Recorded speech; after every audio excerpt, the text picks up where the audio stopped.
Hello and welcome to Who Are You Calling a Professional, hosted by Snack Time Media. I'm your host, Katie, and I can't wait to dive in with y'all today. Okay, hello and welcome.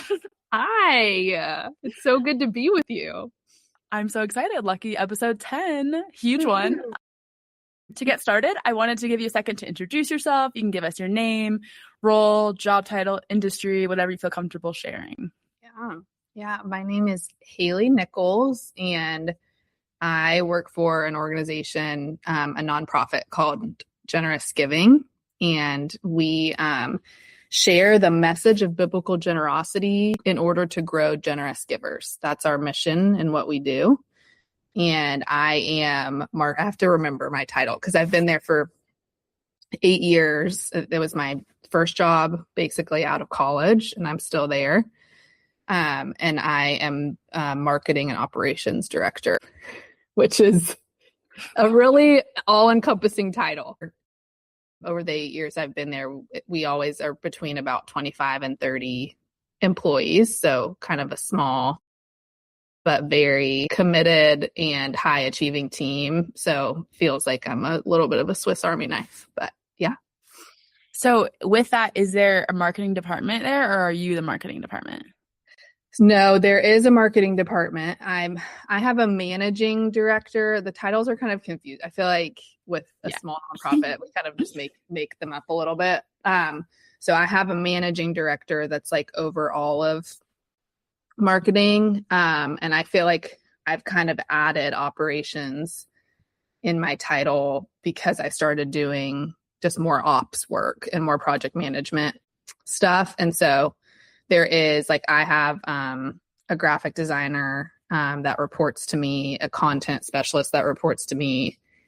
And then we also host a large annual conference of about 600 to 700 people every year at 4 or 5-star hotels. And so we also have the events arm under our team too. So we support those events, but then also the ladies that pull off those events are on our team as well. Nice. I've actually seen you in action at one of those events. So it's a big event. It's impressive. You have at the Broadmoor. Mm-hmm. So how did you first hear about this company or find this job? That's a great question. I think that I probably first heard rumblings about it in probably late college, maybe when I was a junior or senior, because someone I really respected and we grew up with his daughter. His name's Todd Harper, who was involved in ministries in Orlando, was heavily involved in Campus Crusade for a long time. He started Generous Giving. And so I kind of knew what my friend Catherine's dad did. And then also there was this girl named Heather. This was a woman that was a few years older than me that I really looked up to, and kind of personally, but also professionally. I felt like I kind of was a similar profile to her, a few years behind. And she worked kind of in volunteer engagement for Generous Giving. And so she was kind of a mentor to me. And I was like, she's awesome. I respect her. And it seems like a cool place to work. So were you questioning when you graduated other jobs, or was this kind of the primary focus as you went into your career?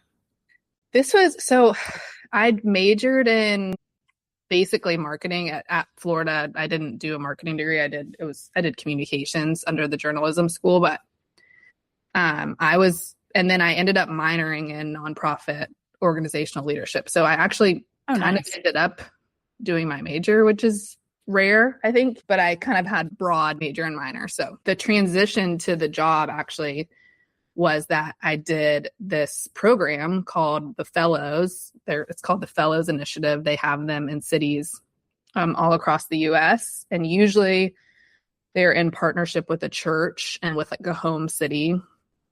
And basically their mission is to help post-grad people integrate their faith in their work. And so you talk a lot about what bringing flourishing in your vocation means from a faith-based perspective. and it's a 9-month program. And so they actually help connect you with an internship through that program. That's part of those 9 months. And so Generous Giving said, we need a fellow, because it was, it's a cheap intern. You get paid, but not much. Yeah. And I kind of had some like digital marketing, like very light skills. And so it just was a fit with Generous Giving. So I worked half the week, Monday through Wednesday, 24 hours for Generous Giving for 9 months. And then you were just brought on full time after, or did you stay part time for a little bit? I stayed part time for a little bit. That was what was interesting, is like I really wanted to be there because the culture was good. There's just a culture of like excellence that I think can be sometimes hard to find at nonprofits, because I think a lot of people at nonprofits are overworked and underpaid. Like, I think there's just this culture of, hey, we're going to do excellent work here. And there's people that, had come from long careers in the for-profit space. And it was just a great place to work. Like, it was flexible. I loved my coworkers. And so I was like, please give me a job. And they were like, we would love to, but right now we can only offer you 24 hours. But this other place called National Christian Foundation, which is basically the Orlando office of that, which is basically like a giving organization, they needed someone to make up the rest of those hours. And they were looking for a marketing person to come help with that. And we were at the same office at the time. Oh, so nice. I would go upstairs and work with NCF, and I would come downstairs and work with GG. But that was like for like a 6 to 8 month period until GG gave me full-time hours. That's awesome. I feel like it's been so long, so I'm like trying to remember all these things, but that's so cool how it kind of I'm remembering it too. So I guess you do wear a lot of hats. Do you have any like normal day, or what are you typically doing on a week-to-week or day-to-day basis? Oh my gosh. What is my normal day? I would say I'm pretty like stretched to different atmospheres right now. Like, I feel like a lot of my stuff now is project based.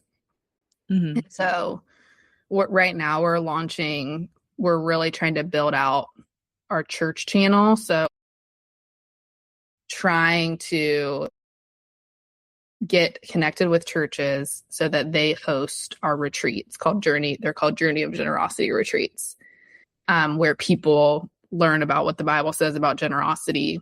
And it kind of tends to create transformation in them and tends to create a movement when people go to these retreats. And so we are trying to make a focused effort with the church. And that team, we've hired a bunch of people over the past couple of years. And it's kind of a new frontier for us. So they've, I think, kind of seen, okay, Haley has some skills in project management. She's going to help manage some of the integration of this team, because they were kind of like phase 1 of launch the past couple of years. And now it was ready to ratchet up to the next phase. And so I feel like probably it feels like 50 to 60% of my time is helping that team with various projects they have. Then I guess, are you doing any of this in person? Is this virtual, email, Teams, Slack? Like, how does this communication happen? I laugh thinking about my early years at my job, because I was not putting slacks on and going downtown, but I was putting on a big girl outfit and going into an office like many people were. Yeah. And then COVID happened, and we already had remote members of our team all over the country. So we already were kind of set up, like we were using Slack at the time. We were emailing. We had like pretty great video call systems for the office. And then kind of a few things happened. COVID happened. Everyone had to be remote for a while. That was kind of working. Yeah. And then our office space situation just kind of changed. Like, they downsized us even more, and people just were wanting to come in less and less because it wasn't a great space for us. So now kind of since, I think technically it was maybe 2021 or 2022, we've been fully remote. Like we don't pay rent anywhere. More and more we've hired, I would say the majority of our team and a lot of operations people are in Orlando. Maybe not even majority. I would say maybe like 40% of our team is in Orlando, and then 60 is kind of all over the US. Dang. So just kind of working, is it a lot of meetings or is it just like email communication and stuff? A lot of meetings for sure. And I feel like the more project-based work I do, the more meetings Yeah. We do bi-weekly all team meetings. We have a prayer meeting every Wednesday. So they're very rhythmic. We do a lot over Teams. Like I feel like Teams is kind of where most of the ops people live, are people that are more out in the field. Like sometimes we'll have to get a hold of them another way. But Teams and email. And then our team is pretty intentional about getting together regularly. And so we have 2 retreats a year. So in the spring, we meet in Orlando, where a lot of people are. So not everyone has to travel. And then the past few years, we've done our fall September retreat in Colorado, actually. So we all meet out there. So we at least kind of get that shared time together twice a year. And we work, but we do a lot of play during those times. Like I feel like it's to get together. And then we also will always see each other at the Celebration of Generosity, which is our annual conference. So at least 3 times a year, I'm having like in-person touch points with my team. That's a good balance. I think that the remote aspect is definitely nice, but it's nice to like still be friends or know your coworkers. For sure. And even the accountability of that too. It's like, I know I'm going to see this person like in the next 2 or 3 months, you know? And then I guess with the work that you're doing, I feel like your industry more than most is a pretty rewarding industry, but does it feel that way, or what would be like the most rewarding part of your job, would you say? Oh, that's a great question. Yeah, I think that's the rub for people that are doing operations in a nonprofit sometimes, is sometimes you feel like in your heart you can know that what you're doing is really meaningful, but you're not always connected or watching it happen. Like I'm not in the field a ton. And so anytime I feel like our leadership or the people that are in the field are sharing positive stories, like impact stories of people's lives changing from what they experienced in one of our retreats or one of our conferences, like I think that helps me to connect the dots. Like it reminds me why I'm like plugging away in a document, you know?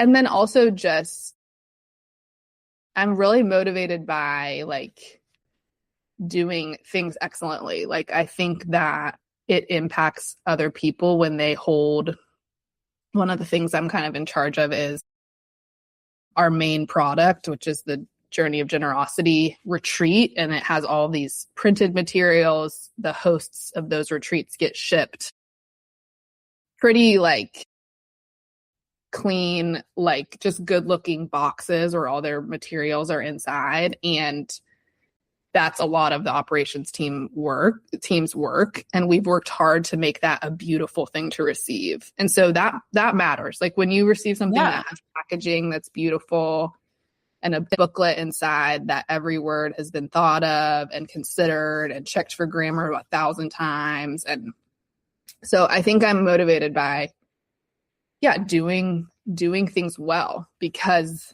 of the impact it brings. I think it brings like a sense of excellence to what we're doing. Yeah, for our mission, which I think is much greater than all of us, which is that we just want to see generosity flourish. We want to see more money release to good causes for good things. And so it's really motivating. Does it ever get, I was talking to someone on the last episode and they are working sustainability, and that's like a big passion of theirs. So is it ever hard though to like work in something that's so intricately tied to you as a human, and how does that work for you mentally? For sure. I think that's been a kind of something to navigate over the years, especially too, like working, like having a shared faith with everyone I work with too. Like in some ways it's great because we have a shared language and it kind of helps us care for each other in a way that's deep, like outside of work. But then sometimes you're like, I think I need like a boundary or two, or maybe I don't need to share my deepest prayer request on the call on Wednesday always, because that person could also be someone you report to, you know, like, and so ultimately I think our culture is great for all of that, but there's things over the years that I've learned. And then also there can be, I mean, I think the trap for a lot of nonprofits is like, especially for nonprofits that are at the front lines, like solving an emergent need, like I would imagine that it's very easy to get burnt out. But thankfully for our mission, we say, I mean, in some ways there are, but we say like a little shared language that we use is there's no such thing as a generosity emergency. Because everybody gets stressed at their job. Like a box doesn't get to the person that's hosting this event. Everyone's freaking out.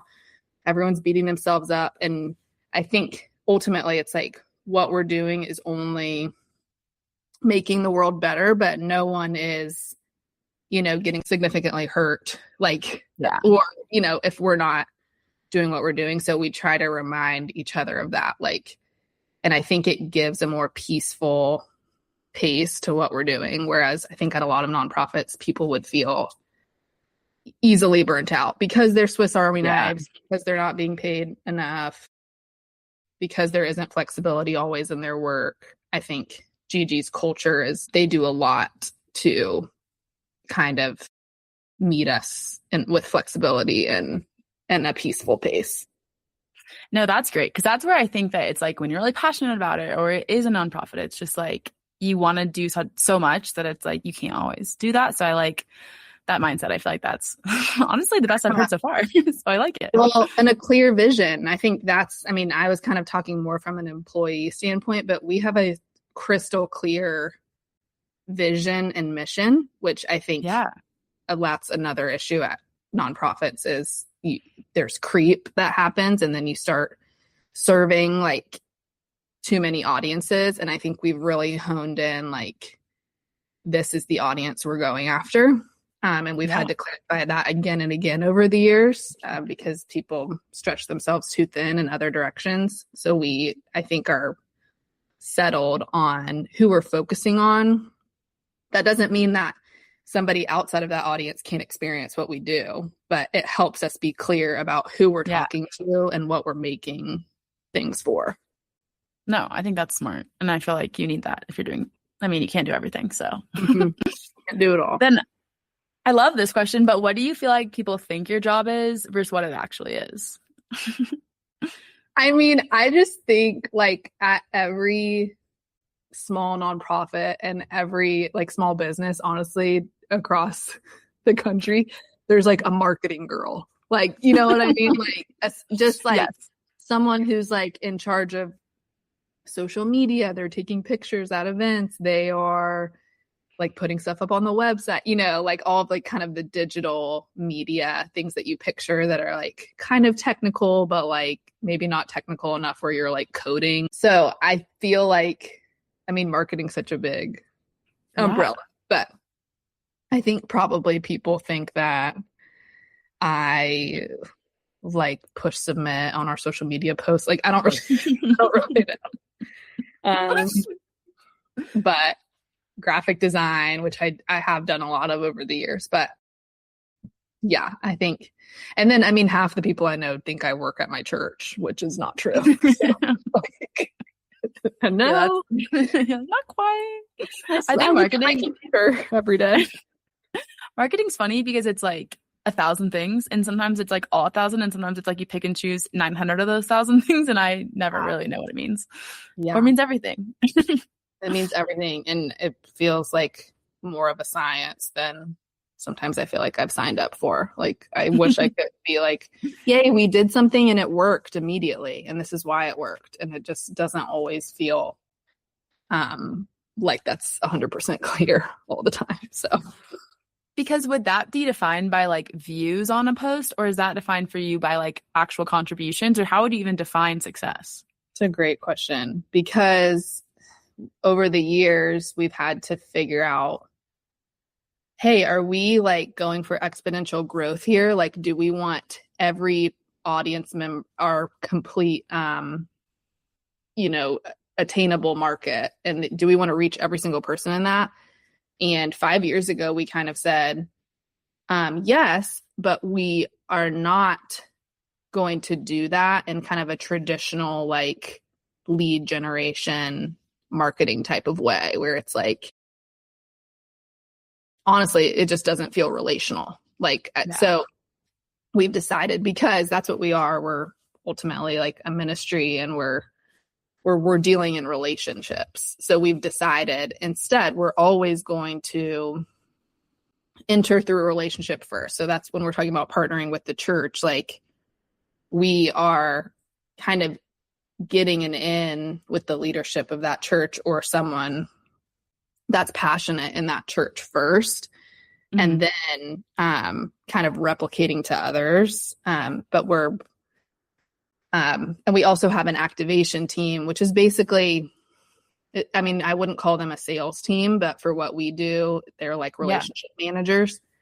And so we're always, we're using HubSpot and stuff to automate and like help send them tasks and stuff. But like, there's always going to be a human sending a touch point email. It's not going to be like an automation from Generous Giving that's like, we're checking in on you. You haven't posted a blog in 5 years. We just always want to lead with, relationship. And then I feel like you kind of described that your job, like y'all aren't like, it's never an emergency, but is there times that are like more significantly stressful, or what would make a more stressful time on the job?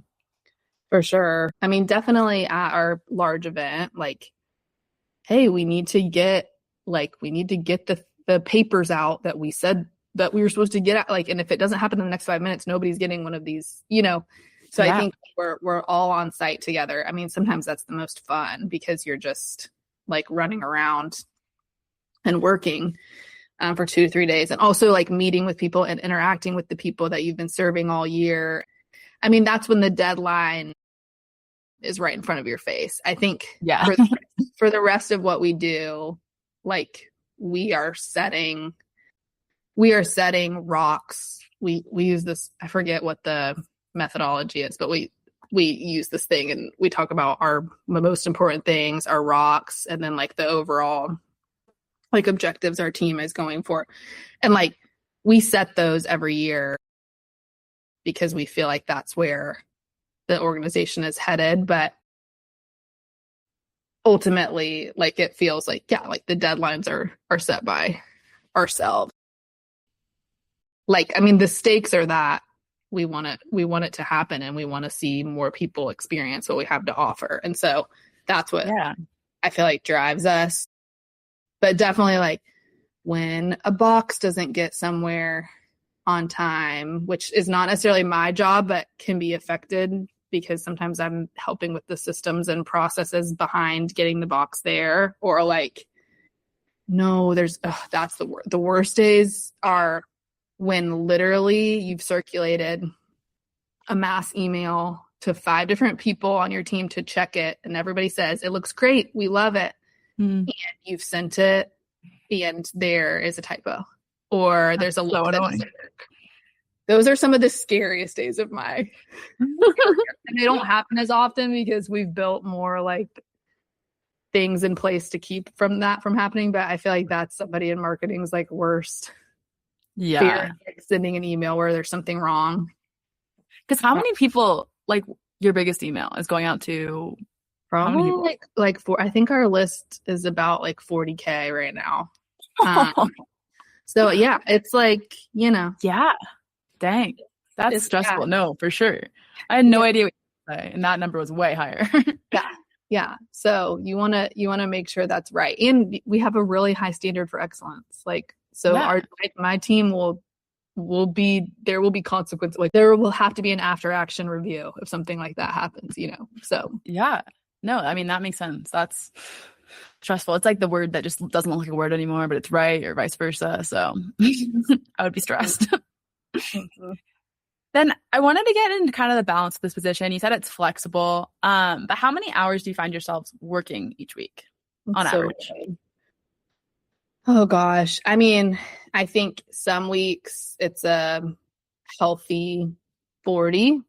I would say rarely it's like getting to like 50 territory. I think that's a week where you have an in-person event and you're working extra hours on top of that. But I would say it's a very manageable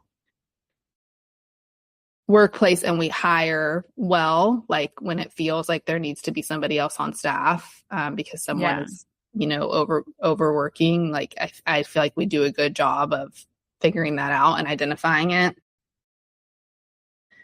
And then I would definitely say there's chiller weeks. Like I would say it's not always a steady flow. So I feel like probably always between 30 to 40, rarely over 45, which is awesome. That's so nice. Is it 9 to 5? Okay, sorry, go for it. Yeah, that's what I was going to say. You do have to be available, and we have a lot of people on the East Coast, but we also have a lot of people and some very important people on the West Coast. And so, I would say for the most part, there's understanding if you're not answering an email at 11 p.m. at night. Like, I would say in almost every situation that would be okay, but you definitely are, expected to be on your phone, checking Teams, on like available during the work week, and sometimes before hours, sometimes after hours. But I don't think it's anything ever too. We're pretty boundaried, and I think when I look at my team, it's like people have a slightly varying levels of boundaries. So like there's people that are very boundaried and other people respect that. Yeah. And then there's people that are less so. And so they do respond to the email at 11 p.m. But that's like they chose to do that. So not that expectation. Yeah. No, that's a good balance. I feel like it's nice to have, if you have to step away during the day, you can just check in on your phone. But knowing, I almost like the project work because you're like, I actually know when I'm going to be on the call the whole entire time. So then I can plan my grocery runs or my whatever I need to do, a walk, things like that. Exactly. Yeah. And they're also we do have a lot of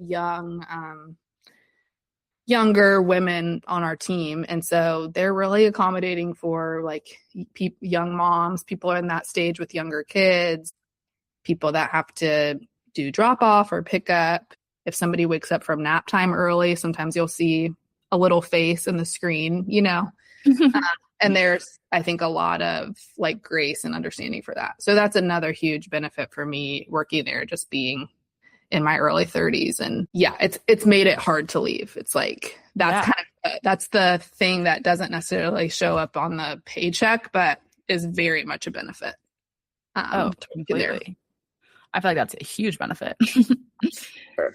So the next thing we'll get into is kind of who would make a good candidate for this, and what separates people from someone who would succeed versus plateau or not do well in this role.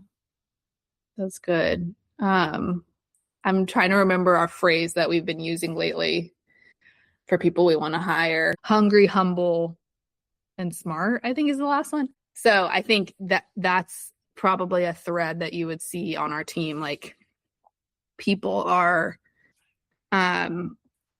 very hard workers, have a high standard for excellence, but are also humble. And I think their heart is very much in service of what they're doing over like looking for recognition or looking for something that would be for themselves. And that's partially due to our mission, but it's also because I do think that there's a culture of rewarding high performers, and then it's kind of like there's not that many of us. So if someone's, kind of not that way, like it's pretty easy to identify. Yeah. We also say hire slow, fire fast. And so that's, it doesn't happen often, but it's something that we look for. Like if someone is not a fit of kind of like being excellent and going the extra mile, like that's pretty easy to see and root out. And then I think the ability to be a Swiss Army knife, which I think I'm kind of rare. I've had generally have been in the same area the entire 8 years I've worked for GG, although I do feel like I'm starting to go more and more into like pure ops and project management. But we have so many cases of people that joined because they were a young mom and they needed 20 hours part-time, and they were packing jog boxes, like shipping boxes out to our retreats. And now that person is like very involved, has moved up, is now full-time, and is in our volunteer engagement team, and like serves a very important role. So it's very like, if we like working with you and we've identified that you are a quick learner and are willing to kind of roll your hands up and get into anything, like there would be, once you're in, like there would be space, I think, a lot of times for you to change your mind and try something new, and fill a gap that maybe we have. So that's awesome. I feel like I love when companies hire from within, and it's so nice to be like, if you want to change your job, but you can stay and keep everything else, it's kind of the ideal situation. There's a lot of that. It can be incestual sometimes. We just hired somebody's sister. We just hired, there's a husband and wife. There's been multiple over the years, like husband and wives working on the GG team together. And then a lot of like people that like I'm personally really close with, they're on different teams than me, but have also been recruited over the years because I think we trust our employees. And if someone's saying, not only do I like this person as a friend, but they are a really hard worker, then we'll interview that person. So yeah, it's kind of fun for you too. It makes your life better at work. Very fun. Very fun. So with that in mind, what is, for you specifically, what does your career progression look like? Or what do you think it could look like? Oh my gosh, I have no idea. I think I definitely feel like my expertise is like very much, I know how I'm good at implementation, and I have one of my working geniuses, if anyone's familiar with that, is tenacity. Like I have a lot of drive to get something over the finish line kind of by any means necessary. And so that's where I feel like I thrive. But I also have kind of just like the technical digital marketing skills. But now, after some years of being in this industry, I have the strategic side of it too. But I also have kind of built over the years through using HubSpot and WordPress and different AI tools and social media tools and building emails for years and years. Like I do kind of have those hard digital marketing skills.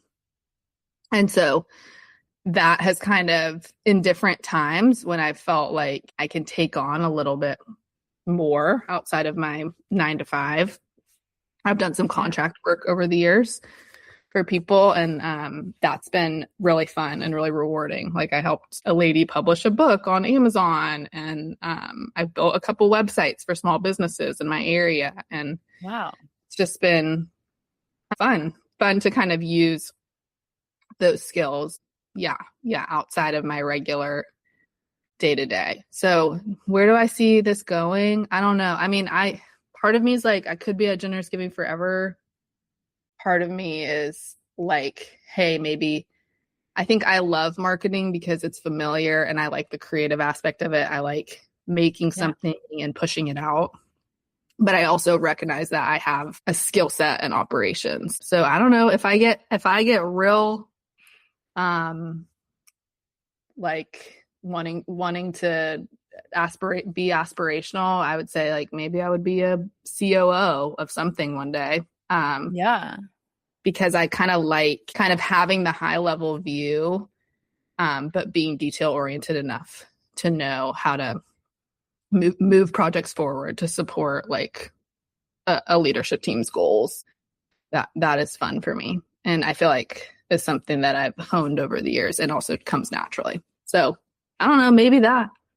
No, that's awesome. I think it's cool to think about your role and then what that could bring to you and whatever comes next. And it's fun because you could just go so many different paths. So I feel like I like it. So the next question is just about how you're paid, and you can answer however you feel comfortably, but kind of looking to see, you said you've been here for 8 years. So whether you want to share how you started, where you're at now, kind of the progression that it's been since you've been there with whatever, again, you feel comfortable sharing. I wonder if I can even remember.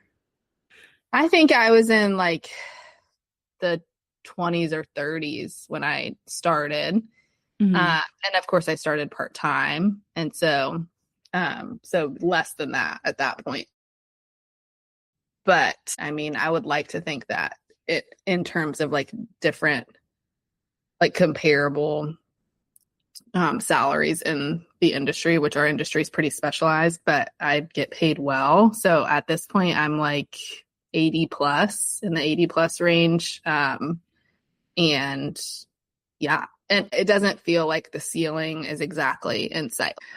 So I'm like, it feels like there's room to grow. And I do feel like high achievers are, in my experience, have been rewarded well. And so when I feel even like I'm coming to a point where I'm like, dang, I have ratcheted up, like I am doing more than what my job what my job description requires of me. Like I feel like that conversation that needs to come kind of usually happens within like a month or 2 or 3 months. And I feel like I've gotten the opportunities that I've been hopeful for.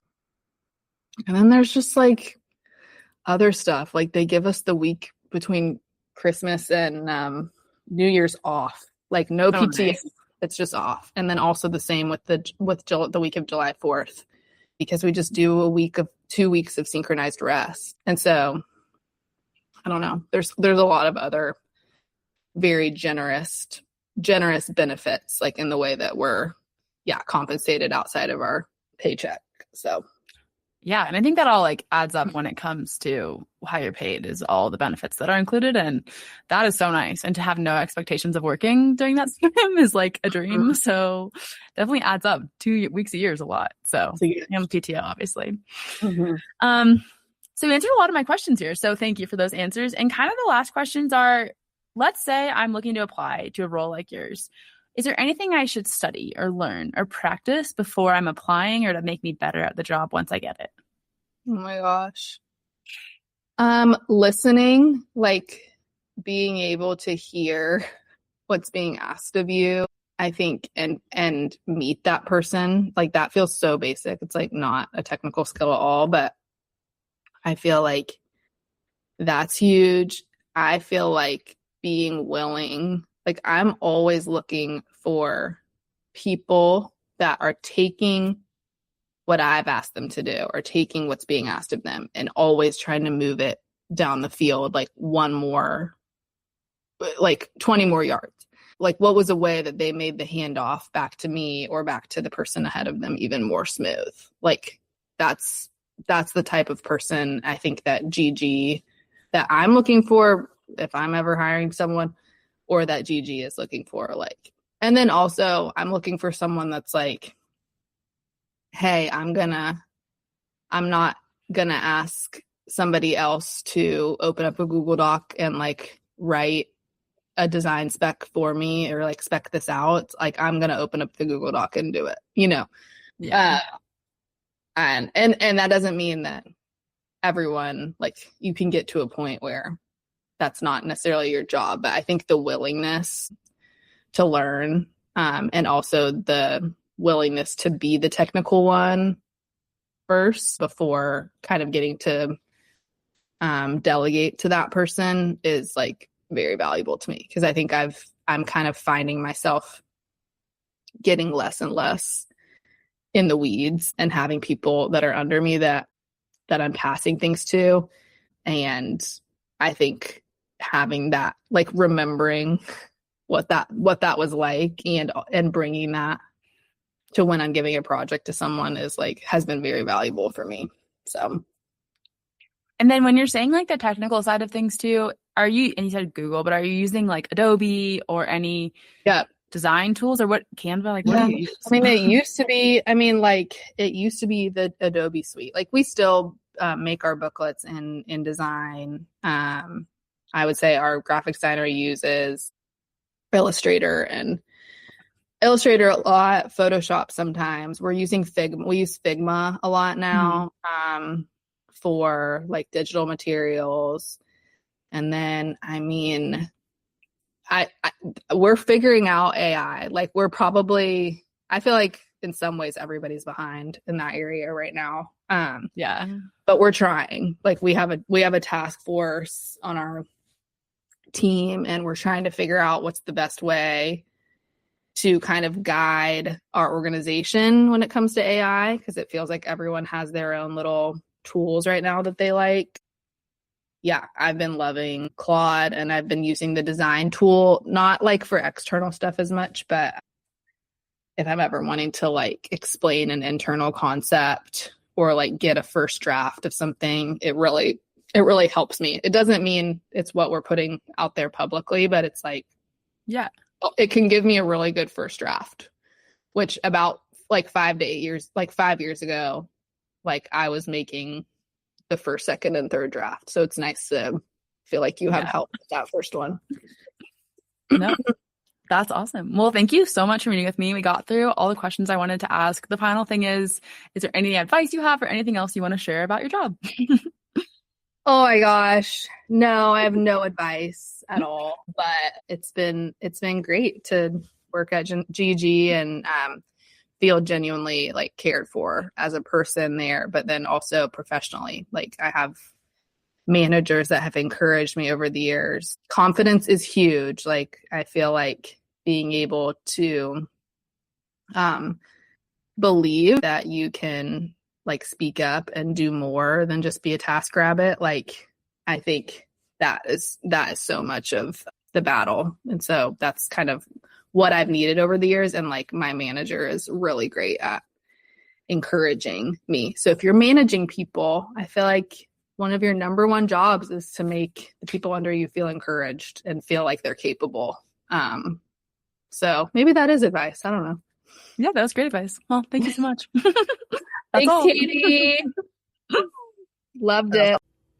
Thank you so much for listening to this week's episode. If you'd like to be featured on a future episode, please go to snacktimemedia.net or reach out at whoareyoukallingyourprofessional@snacktimemedia.net. If you like this episode, please share it with a friend or leave a review. Hope you have a great week. See you again next week. Bye, everyone.